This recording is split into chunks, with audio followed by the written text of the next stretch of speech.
Assalamualaikum warahmatullahi wabarakatuh. Nama saya Nurizatul Hana binti Cik Hazmi. Pada hari ini saya akan membentangkan berkaitan dengan perubahan pendidikan semasa, iaitu pentaksiran bilik darjah PBD.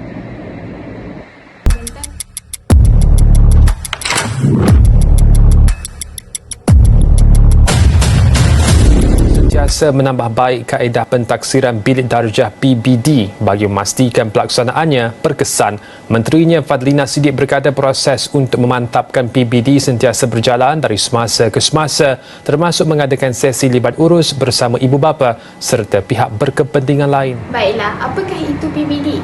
PBD merupakan satu pentaksiran yang berterusan dalam sesi pengajaran dan pembelajaran bagi mendapatkan maklumat berkaitan dengan perkembangan, kemajuan, kebolehan serta pencapaian murid. PBD ini dilakukan secara formatif dan sumatif. Ianya sebagai pembelajaran, untuk pembelajaran dan tentang pembelajaran. Pelaksanaan PBD yang betul akan memberi gambaran yang jelas penguasaan murid terhadap standard pembelajaran yang ditetapkan dalam kurikulum. Jadi, bila PBD ini bermula? PBD ini dahulunya dikenali sebagai pentaksiran sekolah yang bermula pada tahun 2011. Pada tahun 2016, pentaksiran sekolah mula dikenali sebagai PBD. Apakah mata pelajaran yang terlibat dengan PBD? Semua mata pelajaran KSSA dan KSSM.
Antara impak pelaksanaan PBD ini ialah yang pertama, pembelajaran secara berterusan, di mana pentaksiran bilik darjah ini membolehkan proses pembelajaran yang berterusan dan berkekalan dengan pelbagai jenis penilaian yang dilaksanakan secara berkala. Pelajar guru dapat mengenal pasti perkembangan pelajar daripada semasa ke semasa. Ini membolehkan guru untuk memberikan sokongan tambahan untuk menyelaraskan kurikulum yang diperlukan kepada pelajar untuk mendapatkan bantuan tambahan. Yang seterusnya ialah mendapat maklum balas yang segera, di mana pelaksanaan pentaksiran bilik darjah ini membolehkan penyediaan maklum balas yang segera kepada pelajar, di mana maklum balas ini membantu pelajar untuk memahami kekuatan dan kelemahan mereka dalam pembelajaran. Ia juga membolehkan mereka untuk membuat penyesuaian dan peningkatan yang diperlukan. Ini juga membina keupayaan pelajar untuk menjadi lebih reflektif terhadap pembelajaran mereka dan bertanggungjawab terhadap pembelajaran mereka. Okey, baiklah. Yang seterusnya ialah menggalakkan pembelajaran yang berpusatkan pelajar. Di mana pentaksiran bilik darjah ini menyokong pendekatan pembelajaran berpusatkan pelajar dengan menekankan pembangunan kemahiran kritikal seperti pemikiran kreatif, kerja berkumpulan dan penyelesaian masalah. Berbagai jenis penilaian yang digunakan membolehkan pelajar untuk menunjukkan pemahaman mereka dalam pelbagai cara dan merasa pemikiran kritis dan kreatif. Seterusnya ialah peningkatan motivasi pelajar, di mana pembelajaran yang berpusatkan pelajar dan penyediaan maklum balas yang segera dapat meningkatkan lagi motivasi pelajar itu. Pelajar merasakan bahawa pencapaian yang mereka dihargai dan bahawa mereka mempunyai kuasa untuk mengawal pembelajaran mereka sendiri. Ini membantu mencipta satu persekitaran pembelajaran yang positif di dalam bilik darjah. Yang terakhir, persediaan untuk kehidupan selepas sekolah, di mana pentaksiran bilik darjah ini membantu menyediakan pelajar dengan kemahiran dan pengetahuan yang diperlukan untuk kehidupan selepas sekolah nanti. Dengan penekanan pembelajaran yang berterusan dan berpusatkan pelajar, pelajar akan lebih bersedia untuk menghadapi cabaran di tempat kerja dan kehidupan seharian mereka. Jadi secara keseluruhannya, pelaksanaan pentaksiran bilik darjah ini memberikan pelbagai kebaikan yang dapat membantu dan meningkatkan pengalaman pembelajaran pelajar dan menyokong pembangunan komprehensif. Apakah itu mobiliti sosial? Mobiliti sosial merujuk kepada pergerakan individu ataupun kumpulan dalam hierarki sosial. Ini bermaksud seseorang ataupun kumpulan itu boleh bergerak ke atas ataupun ke bawah dalam tangga sosial berdasarkan faktor-faktor seperti pendidikan, pekerjaan, pendapatan ataupun status sosial. Mobiliti sosial boleh dilihat sebagai tangga sosial di mana seseorang ataupun kumpulan boleh naik ataupun turun di tangga berdasarkan keadaan dan usaha mereka. Baiklah, jenis-jenis mobiliti sosial. Yang pertama, mobiliti bercorak mendatang. Perubahan kedudukan sosial seseorang dalam kelas sosialnya tanpa perubahan daripada segi hierarki, berprestij dan jenis kelas sosialnya. Yang kedua, iaitu mobiliti bercorak menegak. Perubahan di antara kelas-kelas ataupun status seseorang individu atau masyarakat sama ada dari atas ataupun ke bawah yang melibatkan kenaikan ataupun penurunan status atau martabat seseorang individu. Yang ketiga iaitu mobiliti satu generasi. Seseorang yang dahulunya dalam sesuatu strata sekarang telah berubah sama ada meningkat ataupun menurun orang ataupun generasi yang sama.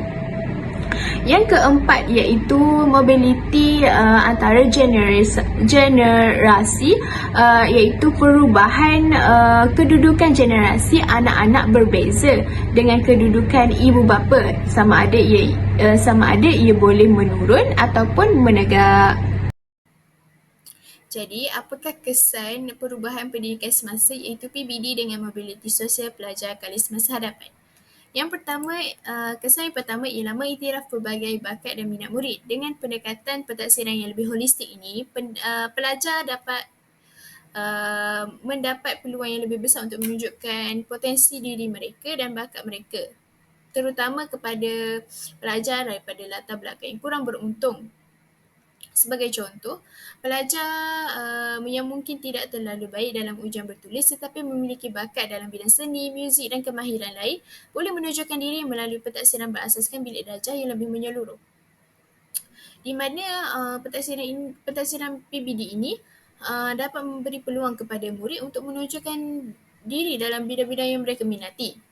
Ini dapat memperkuatkan lagi aspirasi mereka untuk mengejar bidang pendidikan yang berkaitan kebolehan atau minat khusus mereka. Saya berikan satu contoh. di mana seorang murid yang mungkin tidak begitu berjaya dalam ujian bertulis tadi tetapi menunjukkan bakat yang luar biasa dalam bidang seni lukis. Melalui pendekatan pentaksiran bilik darjah, mungkin guru boleh memberikan penekanan kepada projek seni yang membolehkan mereka menunjukkan kreativiti dan bakat mereka terhadap projek tersebut. Pengiktirafan atas kebolehan seni mereka dapat memperkuatkan lagi aspirasi mereka untuk mengejar kerjaya dalam bidang seni ataupun reka bentuk.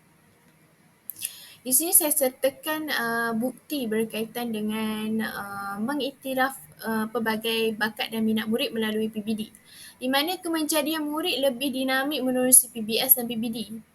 Di sini dapat dilihat bahawa PBD ini bukan sahaja satu pentaksiran tetapi dapat menghasilkan ataupun melahirkan kemenjadian murid yang lebih dinamik. Selain itu, PBD juga pemberkasaan PBD ini juga pendekatan yang terbaik bantu perkembangan pelajar melalui berita sinar harian ini. Dapat dilihat bahawa PBD ini sememangnya mengiktiraf kepelbagaian bakat dan minat murid dalam pentaksiran bilik darjah. Yang kedua ialah pembangunan kemahiran insaniah murid. Pentaksiran berasaskan bilik darjah ini sering menekankan kemahiran insaniah seperti kerja kumpulan, kemahiran komunikasi dan pemikiran kritis. Ini juga dapat membantu murid ataupun pelajar dari latar belakang yang kurang beruntung terutamanya untuk memperolehi kemahiran yang diperlukan untuk bersaing dalam pasaran kerja yang semakin kompleks dan global ini, di mana ianya dapat membangunkan kemahiran dan kebolehan kepada murid tersebut. Ini adalah kemahiran yang penting di mana untuk mencapai matlamat dan aspirasi kehidupan seharian dan di tempat kerja terutamanya kelak. Satu contoh di mana seorang murid yang mungkin tidak begitu cemerlang tetapi memiliki kemahiran-kemahiran yang luar biasa dalam kerja berkumpulan ataupun menyelesaikan masalah. Jadi guru boleh mengambil pendekatan seperti menyediakan satu projek kolaboratif yang menekankan pembangunan kemahiran sosial dan pemikiran kritis, di mana murid itu akan dapat memperolehi kemahiran-kemahiran yang diperlukan untuk berjaya dalam persekitaran kerja yang kompleks kelak nanti.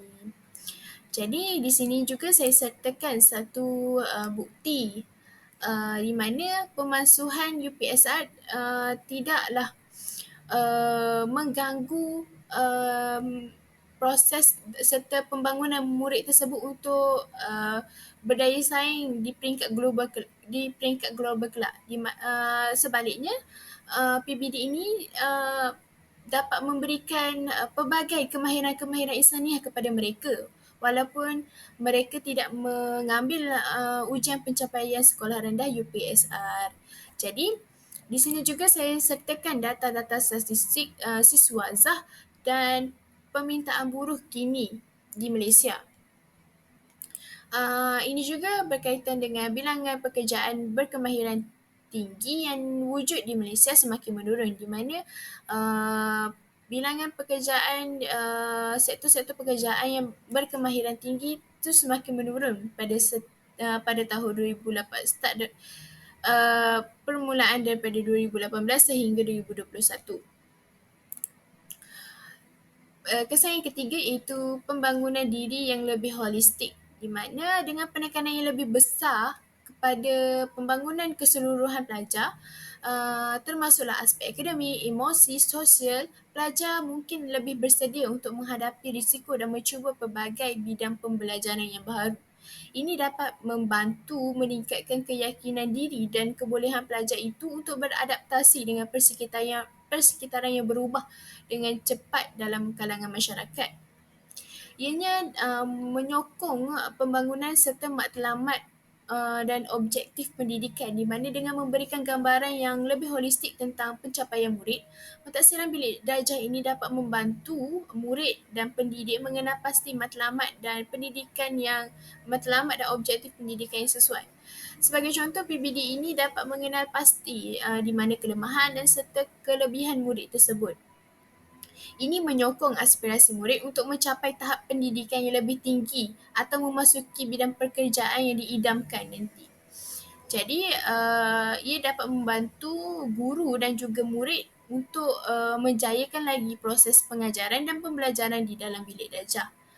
Um, Ianya juga dapat mendorong mereka untuk lebih maju ke hadapan kelak.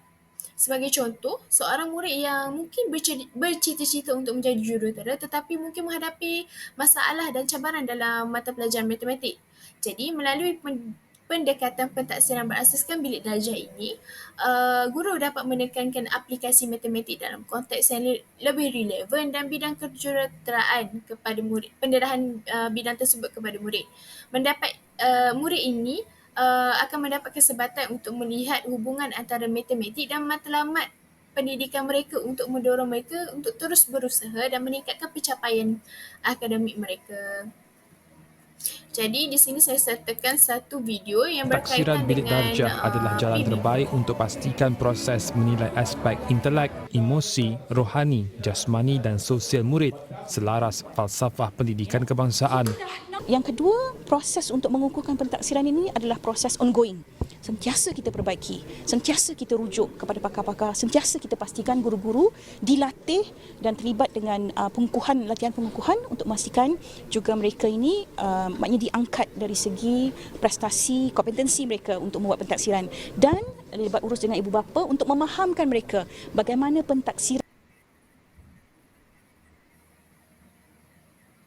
Jadi di sini dapat dilihat Menteri Pendidikan menerangkan berkaitan dengan proses pemantapan PBD yang dilaksanakan secara berterusan, di mana PBD ini pada setiap peringkat ditingkatkan lagi untuk memberi pembangunan diri yang lebih holistik kepada seseorang murid itu. Di sini juga saya sertakan satu keratan akhbar berkaitan dengan pentaksiran holistik cungkil bakat generasi masa hadapan, di mana PBD ini dapat mencungkil bakat generasi-generasi masa hadapan. Jadi kesan yang seterusnya ataupun kesan yang terakhir iaitu peningkatan penerimaan kepelbagaian, di mana dengan mengiktirafkan pelbagai bentuk kebolehan dan bakat tadi, sistem pendidikan yang menggunakan pentaksiran berasaskan bilik darjah ini dapat mendorong pelajar daripada pelbagai latar belakang yang berbeza untuk meneruskan pendidikan mereka ke peringkat yang lebih tinggi. Ini menyebabkan peningkatan dalam kepelbagaian dalam institusi pendidikan tinggi, pengajian tinggi dan pekerjaan profesional dalam kalangan pelajar daripada latar belakang sosial dan ekonomi. PBD ini juga dapat meningkatkan lagi keyakinan diri di mana dengan pengiktirafan ke atas kebolehan dan pencapaian mereka dalam pelbagai bentuk seperti bentuk penilaian, murid dapat berasa lebih yakin untuk mengejar aspirasi mereka, mengejar aspirasi mereka, di mana penekanan pada pembangunan keseluruhan diri melalui pentaksiran PBD juga dapat membantu mengenal pasti kekuatan diri mereka dan menyokong aspirasi untuk mencapai matlamat yang lebih tinggi. Sebagai contoh, seorang murid yang mungkin kurang berkeyakinan dan dalam kemampuan menulis karangan tetapi menunjukkan diri dalam persembahan lisan ataupun perbincangan kelas. Jadi melalui penekanan ini pada pelbagai bentuk penilaian dapat memberikan maklum balas yang positif, di mana guru itu dapat mengetahui bahawa murid ini mempunyai kelebihan yang lebih dalam persembahan lisan ataupun cara berkomunikasi. Jadi murid ini mungkin akan mendapat keyakinan untuk menyuarakan pendapat mereka ataupun mengambil peranan yang aktif dalam pembelajaran kelas. Sekiranya PBD ini tidak dilaksanakan, mungkin mereka akan ketinggalan dan sebagainya. Jadi dapat dilihat bahawa peningkatan penerimaan dan kepelbagaian ini sebagai salah satu kesan PBD bagi membentuk pelajar kalis masa hadapan. Jadi di sini juga saya sertakan satu video Hukumi berkaitan dengan pengetahuan, PBD kemahiran dan yang nilai dilaksanakan sejajar dengan matlamat kurikulum yang dihasratkan.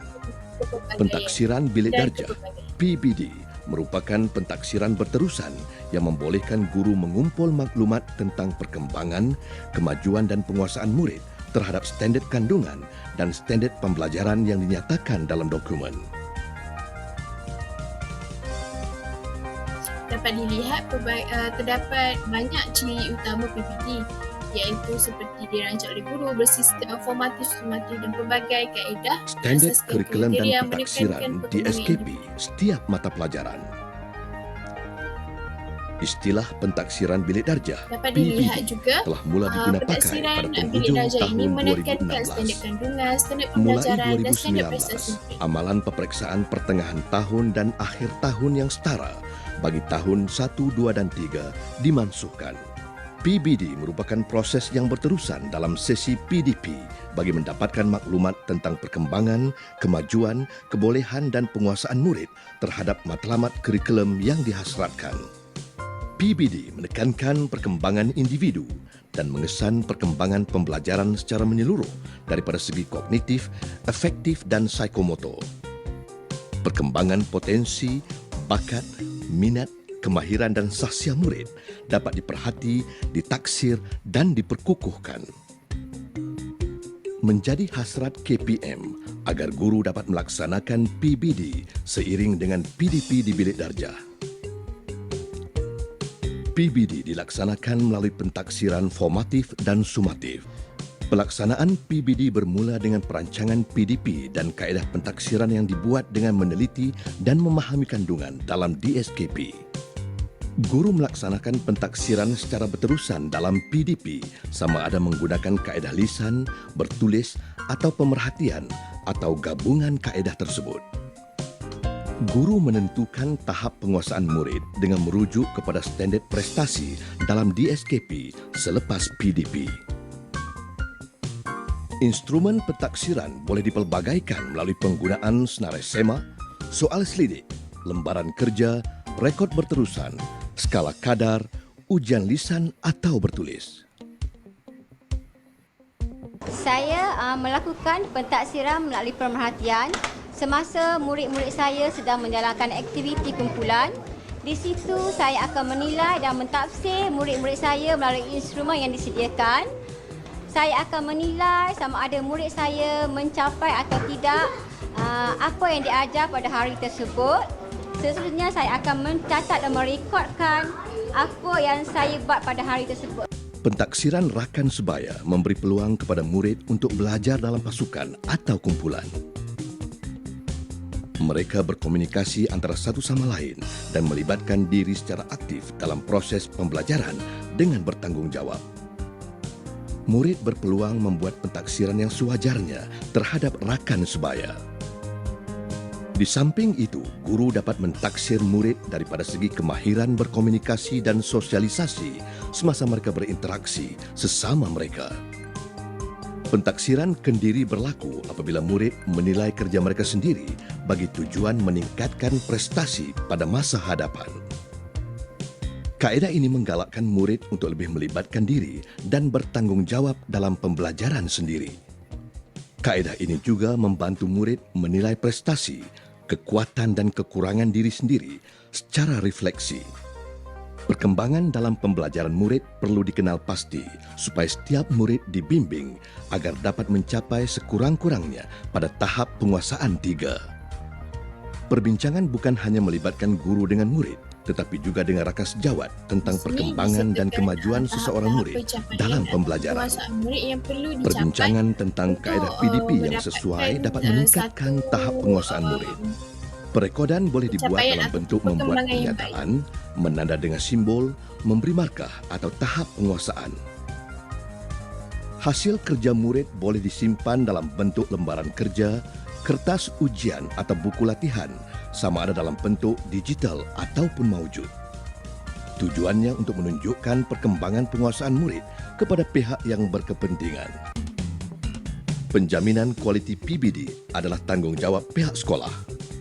pentadbir perlu menjalankan penjaminan kualiti di peringkat sekolah untuk memastikan kelancaran dan ketepatan pelaksanaan PBD. PBD merupakan proses berterusan dalam PDP, bertujuan untuk melahirkan murid secara holistik yang menguasai pengetahuan, kemahiran dan nilai ke arah kemenjadian murid. Jadi dapat dilihat bahawa PBD ini dapat sebenarnya memberi pembangunan yang menyeluruh ataupun secara holistik kepada murid, bukan sahaja daripada segi akademik, malah daripada aspek jasmani, emosi, sosial dan sebagainya. Jadi, secara kesimpulan, perubahan pendidikan yang mengamalkan pendekatan pentaksiran berasaskan bilik darjah dapat memberikan kesan yang positif terhadap mobiliti sosial pelajar kalis masa hadapan. Dengan memperkenalkan pendekatan yang lebih holistik, inklusif dan menyeluruh dalam menilai pencapaian murid, kita dapat yang pertama meningkatkan kesaksamaan dan keadilan dalam pendidikan dan memberikan peluang yang sama kepada semua pelajar untuk menonjol dalam pelbagai bidang. Yang kedua, mendorong pembangunan kemahiran insaniah dan kebolehan yang diperlukan untuk kejayaan dalam kehidupan profesional dan sosial. Yang ketiga, memberikan pengiktirafan kepada bakat, minat dan murid dari latar belakang yang berbeza.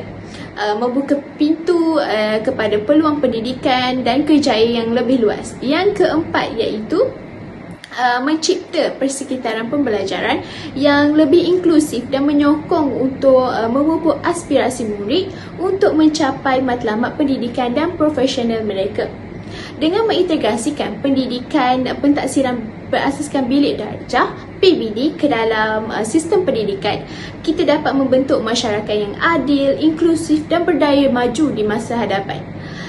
Ini memberi harapan untuk meningkatkan mobiliti sosial secara keseluruhan dan memberikan peluang yang lebih adil dan kepada semua individu untuk mencapai potensi mereka sepenuhnya.